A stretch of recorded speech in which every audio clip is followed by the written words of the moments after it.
for Velvet Cupcakes, start by mixing together the dry ingredients listed on the screen.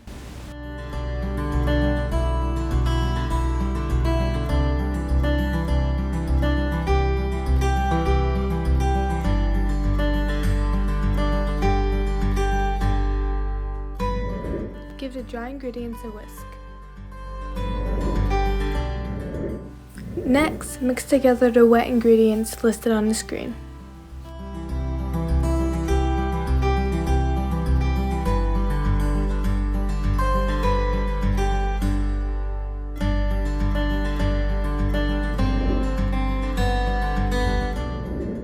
The mixture is going to look clumpy, but that's okay. Gradually add in the dry ingredients. In between the dry ingredients, add in the 3/4 cup of buttermilk.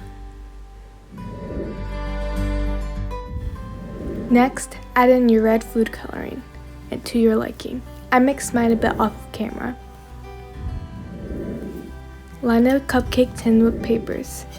Add in the cupcake batter. I did about 1/3 of a cup. Bake for 17 minutes at 350 degrees Fahrenheit.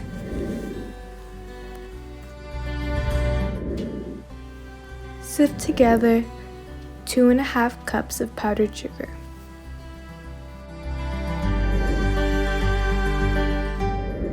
Next, beat together 2 blocks of cream cheese and 3 sticks of butter. Gradually add in your powdered sugar and mix together. I mixed it off of camera. Then add in 1½ teaspoons of vanilla. Frost your cupcakes. Mine didn't come out the prettiest, but that's okay. The taste is what matters. Enjoy!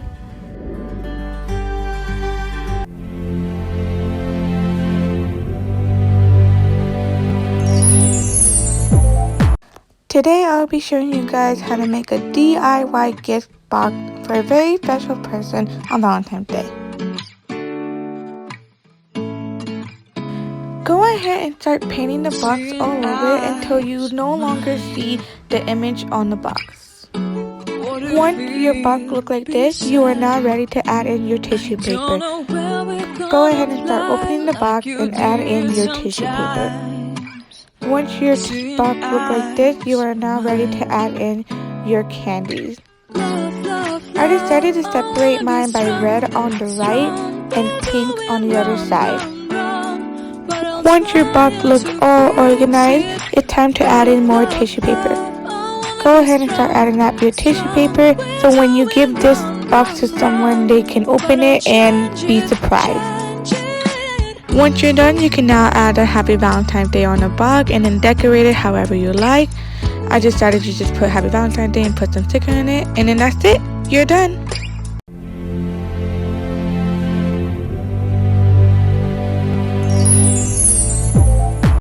Let's make easy DIY Valentine's Day gifts. Cut open your floral foam and then align them vertically on top of each other. Align the candy box to the floral foam and cut off the excess floral foam. And then hot glue each floral foam to each other. Then hot glue your candy boxes. You need 4, 1 on each side. Then to the top for decoration, I included a cake topper that I made, a bouquet of flowers from the dollar store, and also heart picks to the back. I hot glued each one into them and I sticked it in there, so just to make sure for security. For this next DIY, I hot glued a mailbox to it, and I added some chocolate kisses just to make it a little full. Then I began to hot glue some chocolate kisses to the lid just to make it seem like they're falling, and some on the inside just so it can seem full there too. Then I added the leftover chocolate kisses that I had and mixed them in there. Then I used a monkey that I got from the dollar store and hugged it around the mailbox and glued it, and done.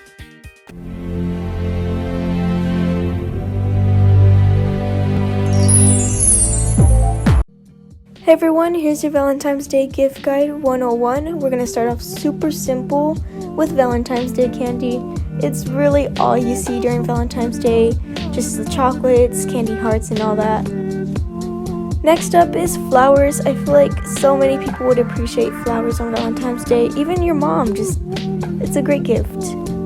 Next is desserts. I would personally love to get desserts on Valentine's Day. And who doesn't like eating? So I think this is a perfect gift. Next is a stuffed animal.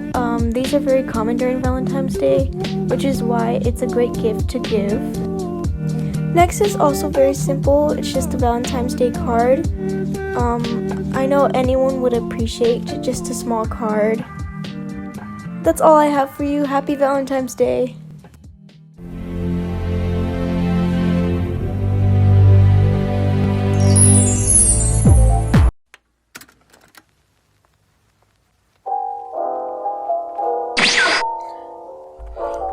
What's up, guys, and today we're going to be talking about Dragon Ball Z Kakarot. Now, Dragon Ball Z Kakarot is a game where you relive the story of Goku and Dragon Ball Z.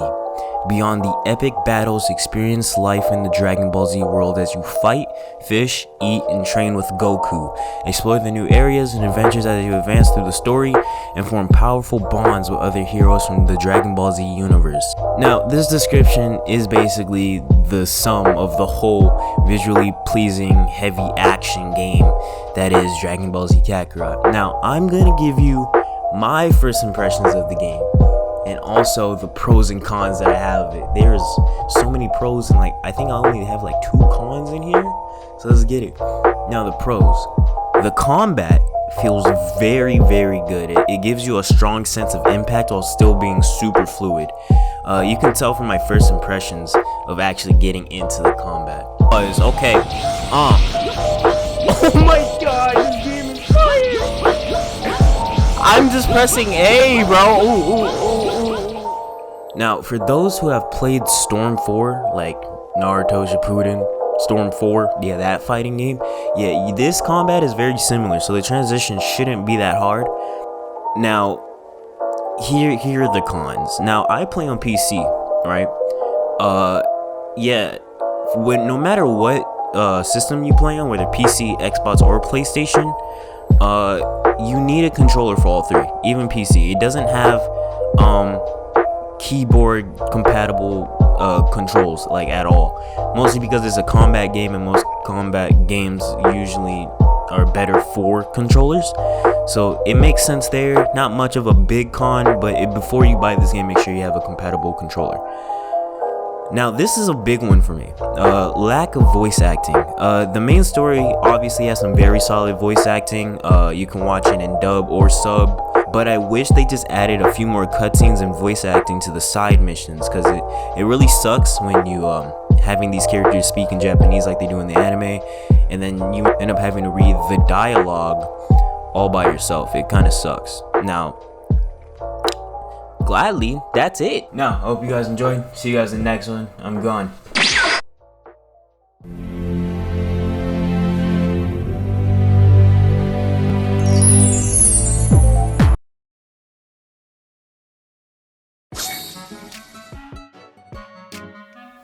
Hello guys, welcome back to Konami Code. I'm your host, Ramon Sierra, and today we're going to be talking about Naruto Shippuden Ultimate Ninja Storm 4, developed by CyberConnect 2 and published by Bandai Namco Entertainment. Of course, we're going to be talking about the good, the bad, and the gameplay, so without further ado, let's get straight to this review. Naruto Shippuden Ultimate Ninja Storm 4 story is really good, as it continues the previous game's story and it follows the ending of the actual anime. The story takes the player to some of the characters' childhoods, and it shows their hardships and their growth as ninjas for their respective villages. The game's graphics are really good. The graphics are at its peak when doing a ninjutsu or a secret technique.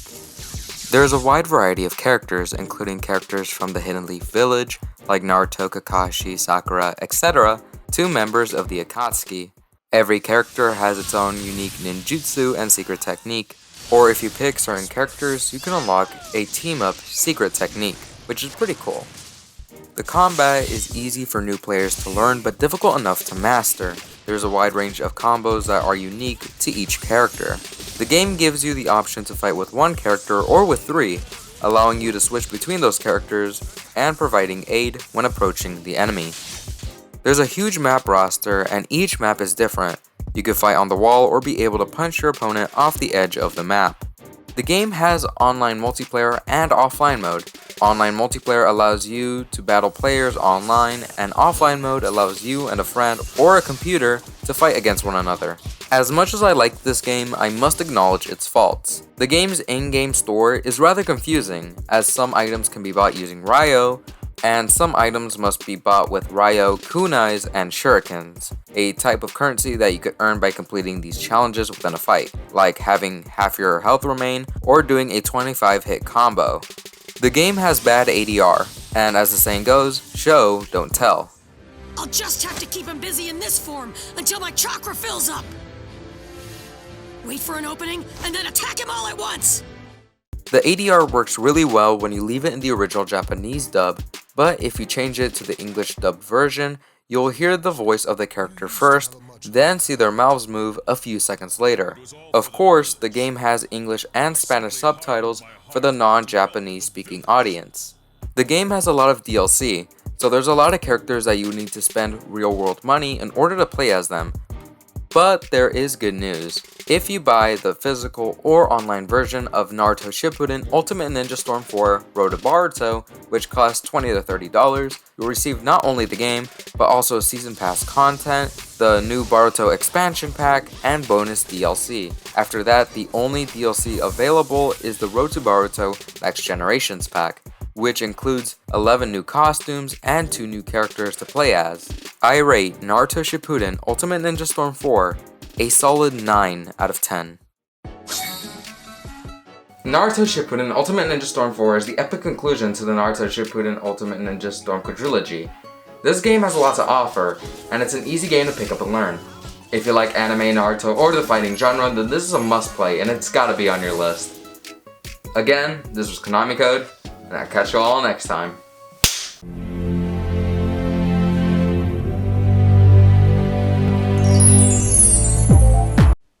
Hey Lobos, it's Dominique, and this is your lightning round on movies to watch on Valentine's Day. The first movie I recommend is The Notebook. This movie is an all romance and drama. It is based in 1940 South Carolina, when mill worker Noah and rich girl Allie are desperately in love. However, her parents don't approve of their relationship. Noah eventually goes off to serve in World War II, and in the meantime, Allie gets involved with another man. 2 years later, Noah returns back home when Allie is on the verge of her marriage, and it becomes clear that their love for one another is far from over. And this movie brings us on their journey of the extraordinary love they share for one another for decades. The second movie I recommend is 10 Things I Hate About You. This movie is an all romance and comedy. It is based on Kat, a smart and quite abrasive to most of her fellow teens, meaning that she doesn't attract many boys. Unfortunately for her younger sister Bianca, house rules say she can't date until Kat has a boyfriend, so strings are pulled to set up with bad boy Patrick. He does all sorts of stuff to get her guard down enough to fall for him. I can definitely say it's a whirlwind, and I can't really go in depth without spilling the tea on the movie, so if you're genuinely interested, then watch it. The very last movie I recommend is 50 First Dates. This movie is an all romance and comedy as well. This movie is based on vet and playboy Henry who falls for Lucy, a local. However, Lucy has short-term memory loss. She can't remember anything that happened the day before, so he has to win her over and over again each new day. Her friends and family are very protective of her, and Henry must convince him that he's in it for the love. And that wraps me up. Happy Valentine's Day, Lobos.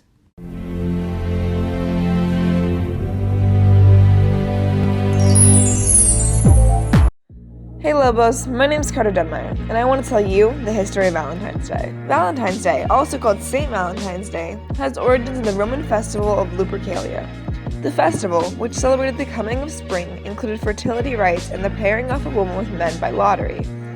At the end of the 5th century, Pope Gelasius I replaced Lupercalia with St. Valentine's Day. It came to be celebrated as a day of romance from the 14th century. The day's name may have come from a priest who was martyred about 270 CE by the emperor.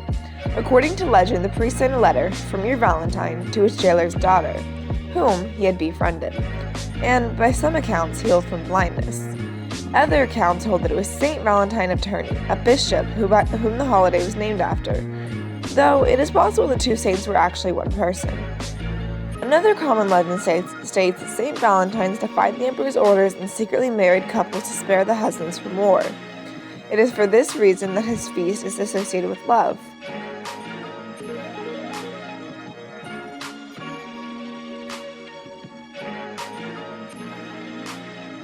Formal messages, or Valentines, appeared in the 1500s, and by the late 1700s, commercially printed cards were being used.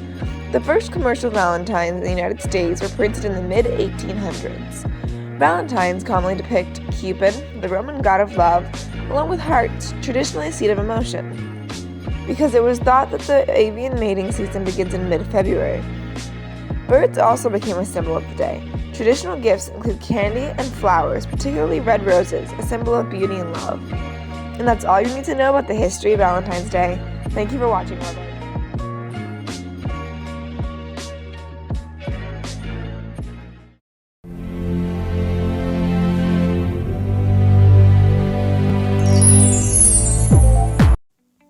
There are many special days in February that we don't recognize because we have the popular holidays covering them up.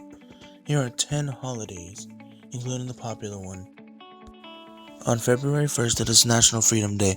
This is the day that Abraham Lincoln signed the proclamation to outlaw slavery. On February 2nd, it is Groundhog Day. It is the day that a groundhog will appear out of his hibernation, and if he sees a shadow, then there will only be 6 weeks left for winter. On February 4th, it is World Cancer Day. This day was created to create attention to a cancer-free future and act up against cancer. On February 11th is the International Day of Women and Girls in Science. The day is about how we give recognition to the women and girls in the science department and how critical they are to the subject. On February 12th, it is Chinese New Year and Abraham Lincoln's birthday. Chinese New Year is about a new year but on the lunisolar Chinese calendar.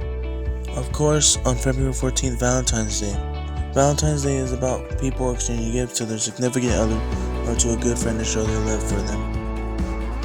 February 15th is President's Day. It is a day to recognize the presidents and the office, and to recognize George Washington's birthday. Last but not least, on February 17th, Ash Wednesday and Random Acts of Kindness Day. Ash Wednesday is a Catholic and Christian religious day, and can also be known as Lent. This is where you do a series of prayer and fasting until Easter. Catholics do this because they are worshiping God for sacrificing himself for all of our sins. Random Acts of Kindness Day is about being kind to whoever you see, no matter if they are a stranger. There are always exceptions, if you know what I mean. That would be all for this video, and I'll talk to y'all